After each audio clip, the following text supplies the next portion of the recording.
Assalamualaikum warahmatullahi wabarakatuh. Kami dari kelompok 5 akan mempresentasikan tentang tugas besar antena. Eh, Tim kami ada Adam Wisnu Pradana, saya sendiri, kemudian ada Raden Roron Rizka Puspa, dan yang terakhir Muhammad Ibrahim. Latar belakang dari tugas besar ini, yakni untuk pentingnya komunikasi nirkabel, di mana komunikasi nirkabel mendukung konektivitas jarak jauh meski sering terhambat oleh bukit, lembah, dan bangunan yang tinggi. Kemudian relay pasif sebagai solusi, di mana relay pasif yang menggunakan antena dan kabel tanpa sumber daya eksternal merupakan sebuah solusi sederhana dan hemat biaya untuk mengatasi hambatan dari geografis. Dan yang terakhir adalah faktor teknis dalam komunikasi. Efisiensi komunikasi point to point dipengaruhi oleh gain antena, kemudian redaman kabel, sensitivitas penerima, dan kelengkungan bumi.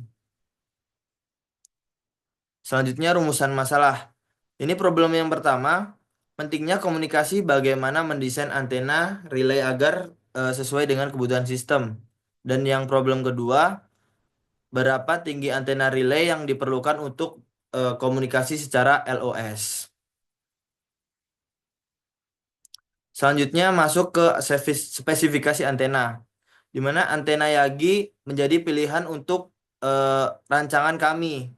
Antena Yagi Uda merupakan antena yang membutuhkan antena terarah dengan gain yang tinggi.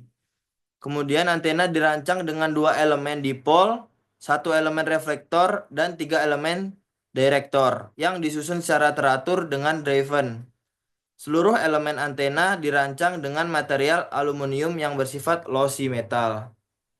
Bisa kita lihat untuk spesifikasi antenanya, frekuensinya kami di 4250 MHz. Kemudian untuk return loss-nya kurang lebih minus 10 dB. Untuk VSWR-nya kurang lebih 2 dan impedansinya 50 ohm serta gain-nya di 75 dBi. Selanjutnya ada dimensi dan jarak antar elemen dari antena yang kami rancang. Nah, di sini ada beberapa elemen dimulai dari driven element dengan simbol L driven. Kita atur dengan panjang 35,30 mm. Kemudian ada director element atau dengan simbol L director di ukuran 31,77 mm.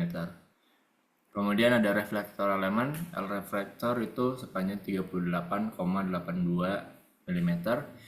Dan terakhir jarak antar elemennya atau elemen adalah 14,12 mm. Nah, pada elemen ini kami cantumkan hasil perancangan yang kami buat, di mana antena Yagi Uda terdiri dari 2 elemen dipol atau driven, 1 elemen reflektor, dan 3 elemen director. Kemudian semua elemen antena dirancang menggunakan material aluminium yang bersifat lossy metal. Nah, berdasarkan hasil simulasi yang dilakukan, didapati bahwa antena Yagi Uda tersebut yang telah kami rancang membentuk pola radiasi omnidirectional dengan beberapa lob yang terlihat. Nah, pola ini menunjukkan radiasi yang hampir seragam ke beberapa arah, namun terdapat deformasi akibat lob samping dan back lob yang signifikan. Radiasi tidak sepenuhnya isotropik karena terdapat area dengan intensitas yang lebih tinggi pada lob yang utama.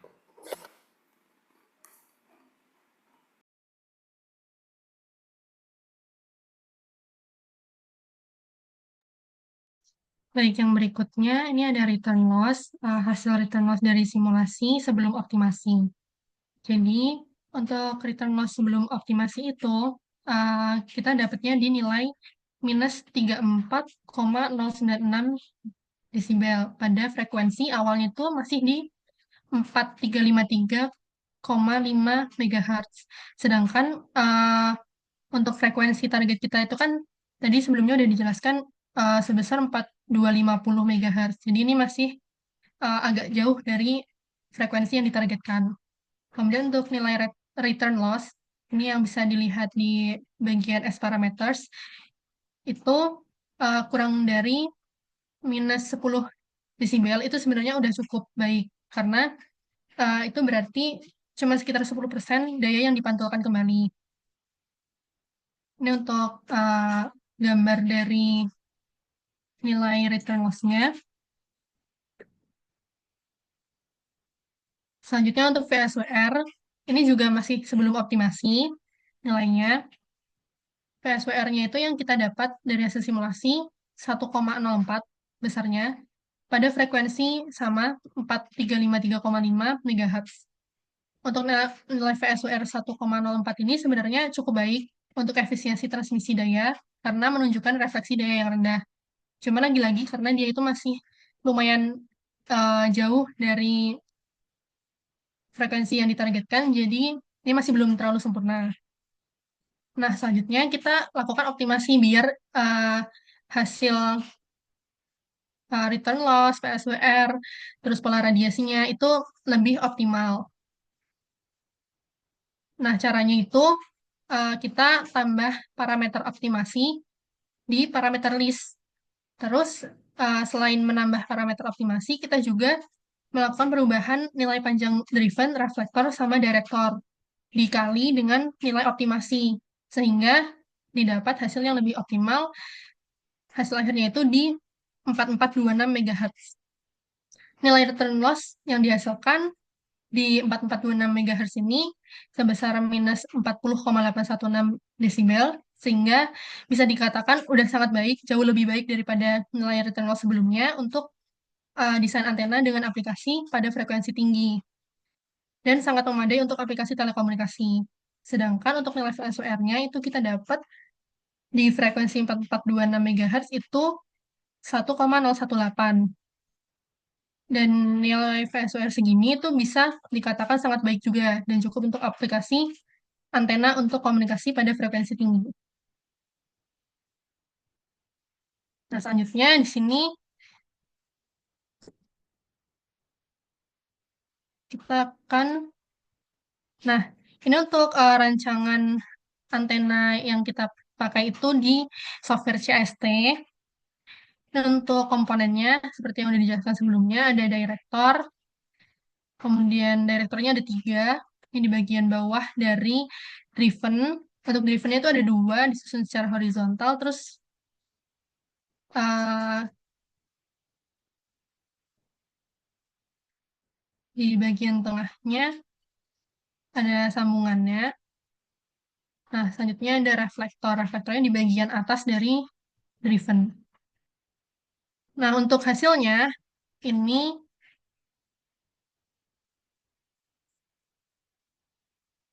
dari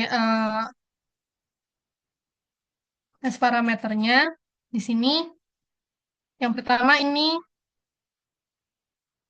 sebelum optimasi, yaitu ada di 4353,5 MHz, dan hasilnya minus 34,096039.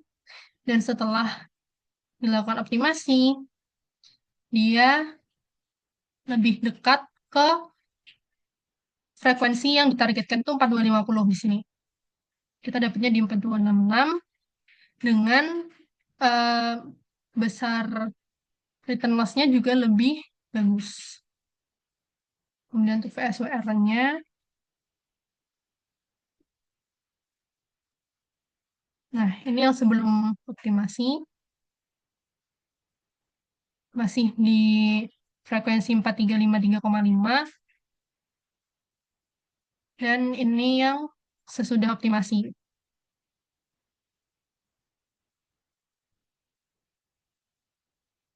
Terus selain itu, nah ini untuk pola radiasinya, bentuk pola radiasinya omnidireksional, tapi di sekitarnya banyak lock-nya. Untuk bentuk polarnya atau bentuk 2 dimensinya. Oke, mungkin cukup sekian presentasi yang dapat kami sampaikan. Terima kasih. Wassalamualaikum warahmatullahi wabarakatuh.